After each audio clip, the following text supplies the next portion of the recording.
não tão fácil, mas que, assim, nesses momentos de formação que a gente vem fazendo durante esse ano, eu admito que tem sido mais fácil, porque a gente prepara todo o material, vamos levando a formação, e quando a gente vem falar um pouco daquilo que Deus faz na nossa vida, realmente me deixa um pouco, já assim, o coração batendo forte, um pouco emocionado, porque não é fácil.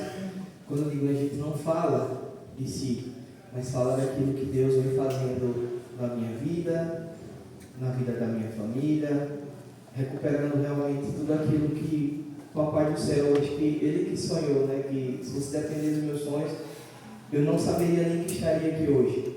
Mas enfim, eu sou alguém que tive realmente uma infância muito boa, eu fui alguém que fui coroinha, fui alguém que tive uma caminhada, e de repente, né, ali eu começava a estudar à noite, um menino muito tímido, como eu sou até hoje, né? Eu tenho um pouco, às vezes, de dificuldade, não sei porque Deus vai nos trazendo, às vezes, para falar, mas Ele nos usa. E é isso que me faz acreditar e realmente levar o testemunho para frente. Em determinado momento, já na faculdade, 2008, 2009, né, estagiando, trabalhando com os meus pais, sempre tive realmente uma vida favorável, um ambiente favorável para dar certo. E aí eu fazia a experiência da droga, já bebia, já fumava, mas eu queria ser o cara descolado, né?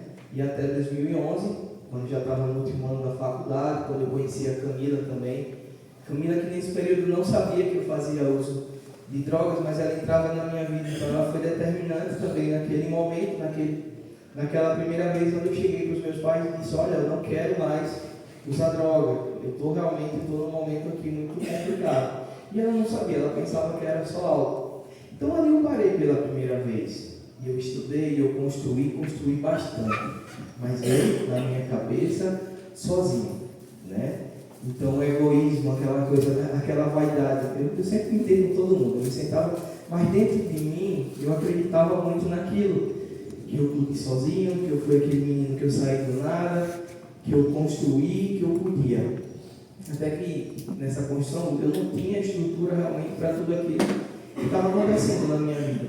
E de repente, né, todas aquelas pessoas que estavam ao meu lado, eu não sabia, né, agradecer. Não sabia agradecer a Deus, que dirá a eles. Né? Então eu começava, né, principalmente assim, acho que o momento que me fez realmente entrar de cabeça de volta nas drogas foi quando a mãe da Camila, fazendo tratamento de câncer, ela precisava se ausentar para fazer esse tratamento com a mãe. E ali eu dizia, naquele momento que ela mais precisava de mim, foi o canalha que chegou e disse, agora não dá certo, eu quero viver a minha vida. Eu quero viver a minha vida. E eu falava aquilo para os meus pais, eu falava para as pessoas que estavam ao meu lado, porque tudo aquilo estava na minha cabeça. Eu tinha construído realmente muita coisa. E a partir daquele momento em diante foi só, tudo aquilo que havia sido construído foi só desmoronando mesmo. Até que em 2018, né, as coisas já estavam muito mal. A gente já estava com 3 escritórios, e tinha fechado um, meu lugar estava fechando o outro, porque eu não dava condição. A droga não deixava mais, né? E um detalhe, eu era aquela pessoa que, tipo assim, eu não tinha aquela fissura, eu passava até 2, 3 semanas, um mês sem fazer uso, mas era a primeira vez que eu passava a semana, tudo aquilo que eu construía, eu destruía. Eu terei muito assim. Testemunhos dos meus pais, da Camila, né, que vinha sofrendo tudo aquilo. 2018, como eu disse, foi um ano que humanamente poderia ter destruído a minha vida. Poderia realmente destruir. Me abriu, 2 colegas meus pegaram o carro, a gente estava bebendo já de virota. Um deles morreu naquele momento, outro está de cadeira de rodas. Na outra semana eu estava bebendo. Ainda não tinha sentido o fundo do poço. tinha sido o meu fundo do poço.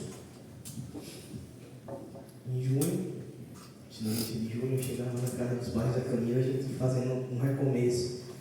Ainda não em Jesus, quando chegava ao seu lado, eu vou levar a Camila lá para casa. Ela agora vai morar comigo. Né? Com 10 dias, saiu uma operação e estava lá né, foragido, preso, aquela coisa. Então, na minha profissão, que eu não disse, até o Cláudio me ajudou muito em um momento que eu tive com ele lá em Lagarto. Eu não falava muito da minha profissão, não falava, mas como é importante a gente falar do que a gente construiu. Né? Eu sou sim advogado, tenho mais de 13 anos hoje de profissão na área previdenciária e para mim ali realmente era destruição. E aconteceu a prisão, eu fiquei alguns dias. Nesse tempo, minha mãe já tinha convidado um grupo Esperança Viva para ir lá em casa. E nesse tempo, eu tomava meu banho, o pessoal estava rezando o texto, boa noite, não foi bem? Então o P está desde o início também, no grupo Esperança Viva lá. E eles fizeram esse caminho lá de recomeço. Então passei 3 meses preso, voltei para minha casa. Naquele momento assim, eu estava em prisão domiciliar, eu não podia sair, então foi minha fazenda. Eu digo a vocês que eu não tive a graça assim, de passar por uma fazenda, mas a minha fazenda foi em casa através de um grupo Esperança Viva. Porque ali quando eu cheguei, eu digo, mamãe, eu não aguento mais. E eu sabia que no fundo do meu coração, se eu voltasse para as minhas amizades, se eu voltasse para a mesma vida antiga, eu sabia o que ia dar. Então o Papai do Céu apresentou um grupo Esperança Viva na minha vida. E eles começaram a fazer esse acompanhamento.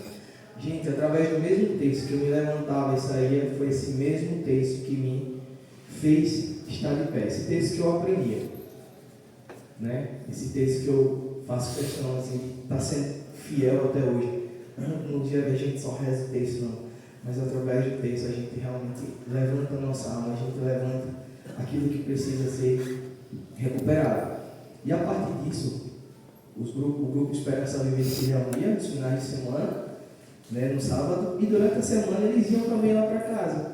Então olha esse ato de amor, um grupo pequeno, com poucas pessoas, o meu irmão Luciano, o P, tantos outros que já tivemos pessoas que não estão mais conosco hoje, mas que por terem realmente ido para o lado do Papai do Céu, e a gente permanece firme até hoje. De 2018 para cá, é através dessa realidade que eu caminho, é através dessa realidade que eu levanto a bandeira.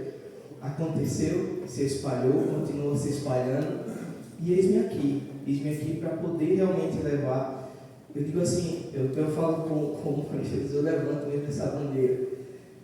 Hoje a gente assume, mesmo diante das nossas limitações muitas vezes de personalidade, limitações financeiras, limitações dentro dos nossos relacionamentos, do casamento, muitas limitações, mas eu acredito que é a vivência da palavra que a gente busca através dos grupos de Esperança Viva, fazendo e vivendo esse carisma lá fora, a gente consegue. É claro que a gente consegue.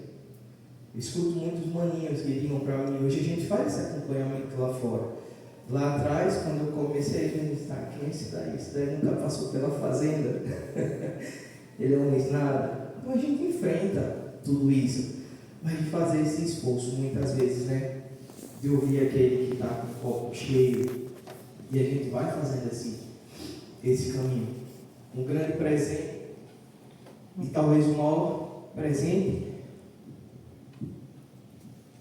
que muito provavelmente eu não teria se não fosse isso, né, o meu casamento. Acho que a gente iria viver assim, né, o Papai do Céu não daria, aliás ele queria, né, mas como ele escreveu eu não consigo nem explicar. E dentro disso também, como eu não podia sair de casa, a gente pedia a liberação do padre que acompanhava, queria comungar, eu queria ter contato com a Eucaristia. Lá dentro eu fiz uma lista, eu quero crismar, eu quero fazer isso, eu quero fazer aquilo, gente do céu.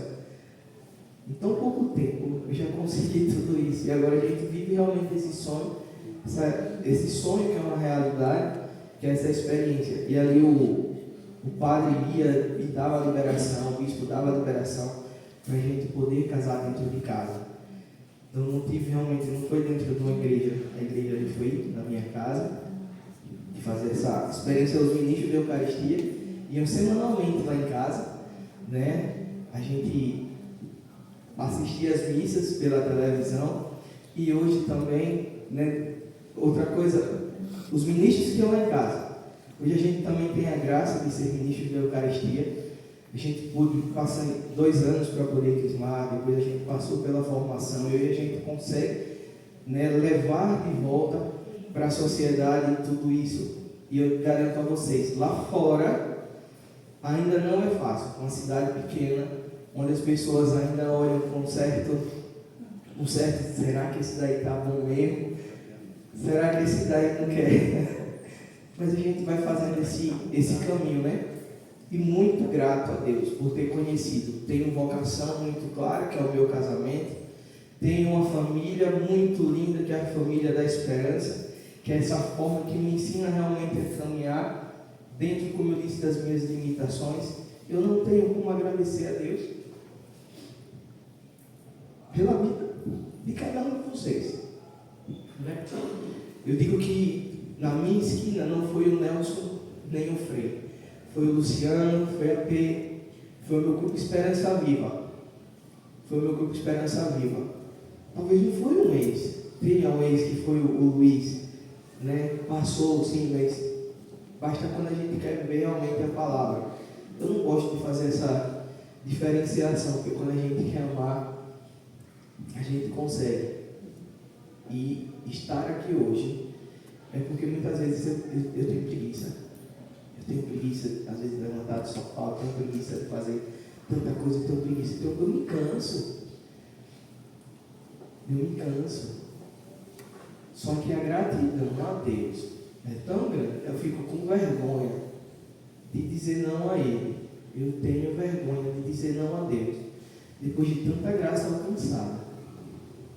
Os meus pais partilhavam em grupo. Meu pai, acho que alguns de vocês já viram que ele roda bastante comigo, né? Hoje ele vai comigo para todo canto. E era uma dificuldade que a gente tinha de relacionamento. Ele mudou? Não muito. Mas a gente se dá muito, muito bem hoje. Minha mãe de outra comunidade, da comunidade Shalom, né? Eu também tive muita graça da participação deles. Mas ela foi, assim, ela foi determinante, mesmo fazendo parte de outra comunidade, ela me apresentava no grupo Esperança Viva, Fazenda da Esperança, e eis-me aqui hoje, né? Dizendo a vocês que a gente assume com muito amor essa missão, né? Mesmo sem saber como, mesmo sem saber o que Deus vai colocar lá na frente, mas a gente abraça, né? Eu e a Maria Eugênia, digo assim, uma graça, uma bênção, minha irmã, tê-la comigo, uma mãe, né, que assume também esse papel. As experiências vão deixando a gente tão como era bom a gente parar um pouquinho ontem para conversar, mas é isso que ficava forte no meu coração, dizer assim, o grupo Esperança Viva é sim uma expressão muito forte do carisma da esperança lá fora. Conheço muitos irmãos, estou tendo a graça de ver tantos outros cultos, né, que participam, que através do grupo Esperança Viva conseguem se manter bem. Então a gente pode levantar essa bandeira, vamos levar esse grupo para frente, né? E dizer assim, mais uma vez, obrigado. Obrigado porque não tem outra coisa só gratidão.